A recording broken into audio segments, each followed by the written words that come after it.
In civilized societies, we normally say ladies first.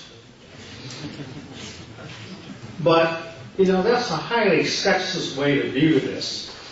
And we didn't want to be sexist here, so we'd have the lady last. Actually, it was by her own choice. But the bad news for you, Barbara, is the men here have all been terribly rude, and they've taken your time, so you only have 5 minutes.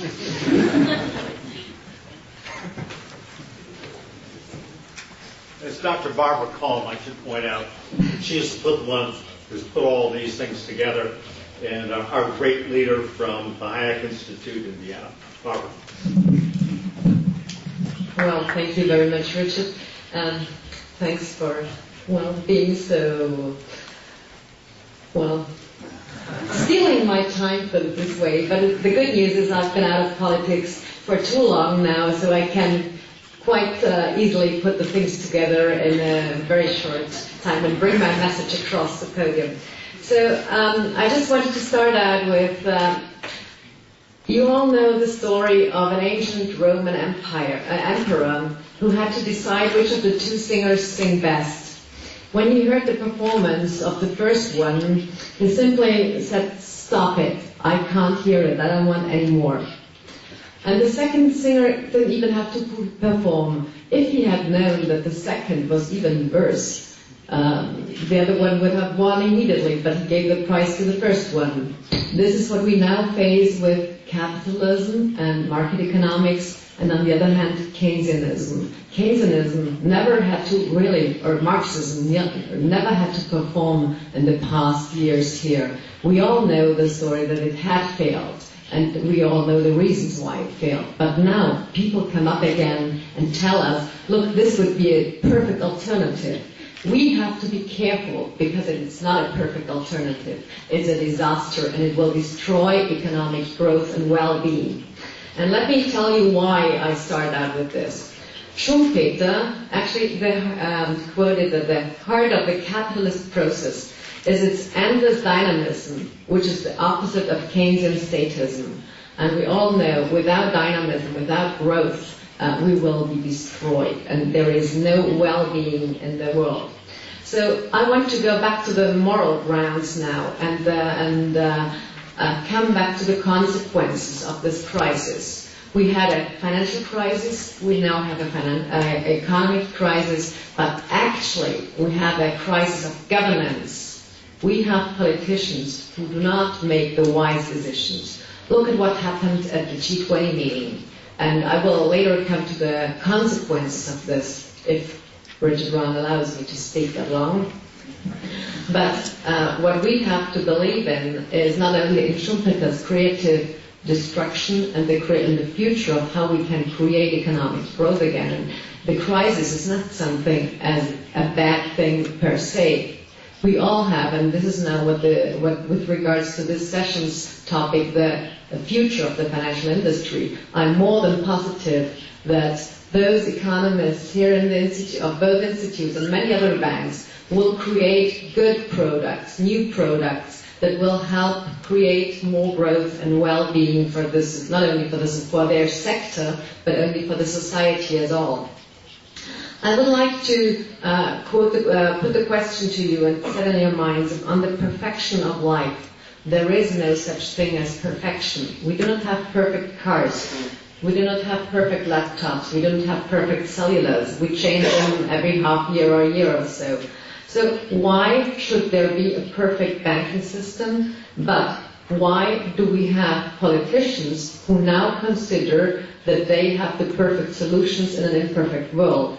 And this is very difficult to explain to everybody. So again, we call the deviations of markets failures. Okay, the market failed, but it's good that it fails because otherwise we would not learn out of it. And markets allow us to learn. Capitalism allows us to learn out of the mistakes. We were stupid if we made the same mistakes twice.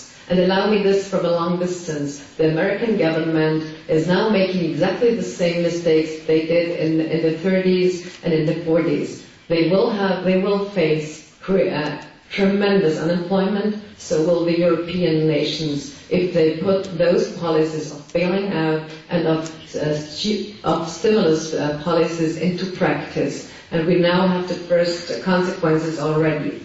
Actually, markets, the sense of market economics is, or markets are about not to divide, but to grow and to create wealth.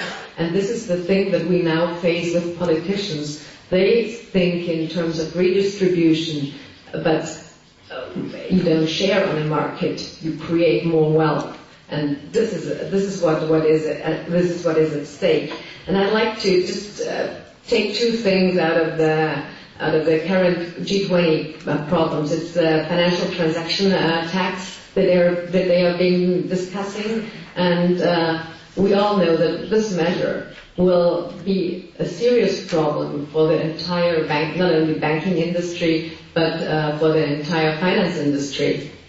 First of all, the question is it realistic? Can it be put into practice? No, actually it can, unless it cannot be put into practice because you need one single vote in the EU. So I hope that there are countries like Slovakia and other countries who will strongly vote against it, and we won't get a unique vote for that. So it's a measure of how to put it into practice. And the second is, which consequences will it have? Will you get rid of the so-called speculators if you impose such a tax on financial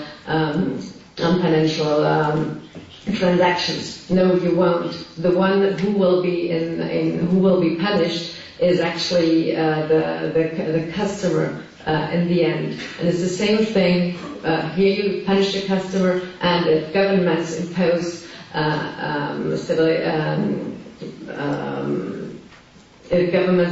policies on stimulus right now, the customer, the individual will be punished because we all have to pay higher taxes. Let me just quickly go through the reasons why such stimulus policies have never worked. Because first of all, the projects are not put into practice with cost-benefit analysis. They're managed in a bad way. They take too long. And once government is in, you will never get government out again. And this is the bad news about it. And finally, I'd like to quote Milton Friedman, and when he says, to do good with other people's money is a dictum which has two deficits. First, money will be stolen from the owner, and the second, people generally never take care of other people's belongings. And this is what we have to keep in mind. And now with those tax-raising processes and issues of the EU and other government and national governments, we have to be aware of that and warn and stand up as individuals and say no tax raises. We need tax cuts to recover our economy. And finally, markets are the ultimate test of our character, and it's a question of dignity, how we can further create wealth and well-being for us all. Thank you.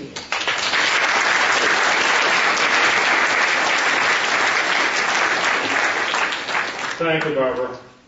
And again, we owe her a lot for putting together this whole roadshow all through Europe.